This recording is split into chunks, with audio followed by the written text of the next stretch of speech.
Bonjour et bienvenue au site Au-delà des tranchées, une exploration de ressources utilisant les données ouvertes liées relatives aux documents de la Première Guerre mondiale. Ce site fut créé par l'entremise du réseau pan-canadien du patrimoine documentaire. Notre principe a été d'exposer les métadonnées des ressources en utilisant l'RDF XML et les ontologies publiées existantes, les ensembles d'éléments et les vocabulaires pour maximiser la découverte par une large gamme d'utilisateurs et aussi contribuer au web sémantique. Nous avons choisi de démontrer la puissance de données ouvertes liées en créant des visualisations qui aident à raconter des histoires. Pour en savoir davantage, veuillez consulter le rapport final, Au-delà des tranchées, disponible sur le site web de canadiana.org. Avant de procéder à la démonstration, j'aimerais nous excuser.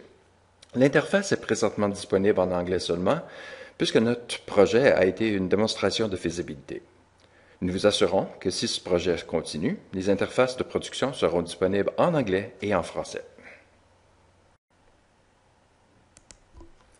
Inspiré par de nouvelles applications innovatrices telles que Canvas par Tim Ray et la puissante Invisible Australians, notre application permet d'explorer par dimension.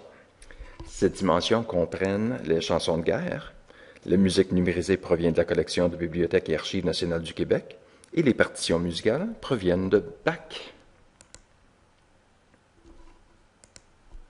Les cartes postales de l'Université McGill, University of Alberta et Saskatchewan. Les journaux de University of Alberta et Calgary.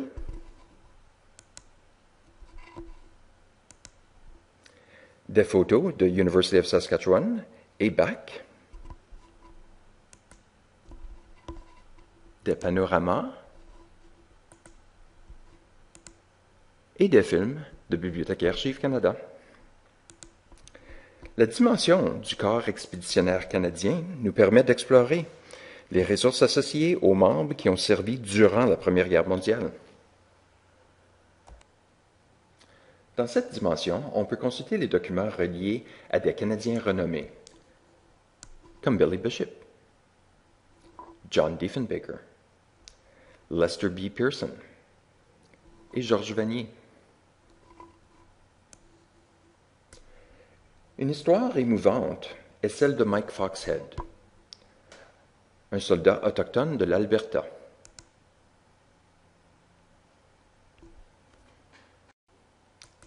Mike est né en 1898 à Gleachen, en Alberta.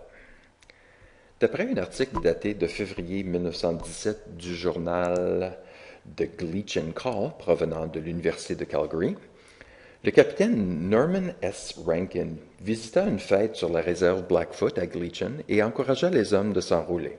L'enrôlement s'est fait à Calgary, et au retour à Gleachen, les hommes ont chanté « It's a long way to Tipperary ». Mike Foxhead était là. Pour faire preuve de cet enrôlement, voici le formulaire d'attestation des collections de Bach, qui démontre que Mike s'est inscrit en mars 1917. Sa profession est inscrite cowboy.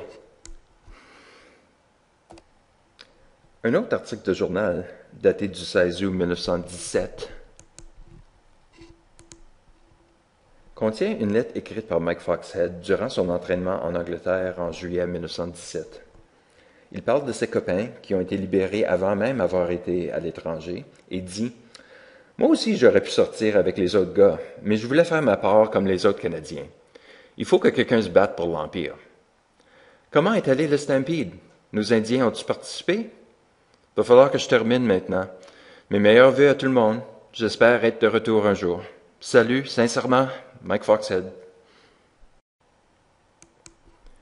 Mike est décédé, mort au combat, le 23 octobre 1917, seulement quelques de mois après avoir écrit cette lettre.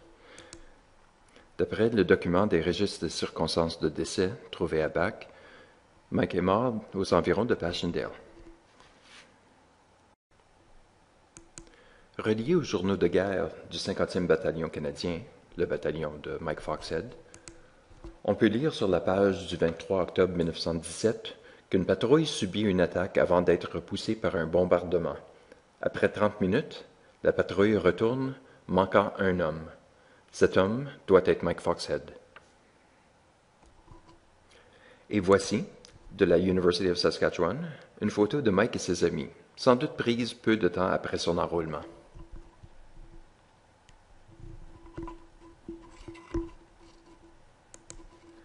Nous avons créé une autorité, RDA pour Mike Foxhead, qui indique ses lieux de naissance et de décès, ses dates de naissance et de décès, ses affiliations et professions. L'utilisateur peut consulter l'RDF XML pour cette autorité et ou pour toute autre ressource disponible dans cette application.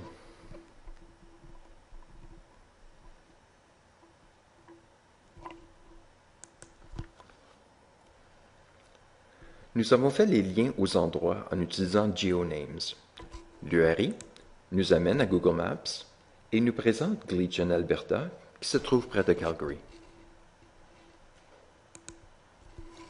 Et voici une carte postale de Gleachen, produite pour le Stampede de 1915.